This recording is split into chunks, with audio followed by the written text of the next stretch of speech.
তখন কলকাতাতে আমাদের যাতায়াতের সময় 3C/1 212 3C/1টা তখনও শুরু হয়নি, আর 1 নম্বর এটাই ব্যবহার হতো। 16 বছর বয়স হয়েছিল সেই দিন, দেখতে পাচ্ছি ডায়েরির খাতাতে। তো এই কলেজ যাওয়ার সময় 11-12 হবে, 11 থেকে আমার কলেজ। বাসের পাদানিদাটা 50 পয়সা কুড়িয়ে পায়। সেই 50 পয়সাটা মনে দ্বিধা হয়েছিল রেখে দেবো না কন্ডাক্টরকে ফেরত দেবো। সামহাউ সেই 50 পয়সাটা কন্ডাক্টরকে দিয়ে টিকিট কিনে ফেলেছিলাম। তখন কিন্তু টিকিটের দাম 50 পয়সা ছিল, পাবলিক বাসের টিকিটের দাম। সেই 50 পয়সা রাখার বেশ কিছুদিন পর 50 থেকে 60 টাকার একটা আমার স্কুলের বক্স চুরি হয়ে গেল, পেন টেন ছিল ইত্যাদি।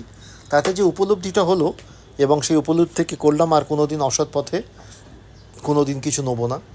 এখানেই হয়তো আমার চরিত্র গঠনের শুরু, ওই 50 পয়সা থেকে। আশা করি আপনাদের এই গল্পগুলো ভালো লাগছে। আমাকে কমেন্টে জানাবেন আপনাদের কেমন লাগছে, এরম কোনো এক্সপিরিয়েন্স আপনাদের আছে কি না।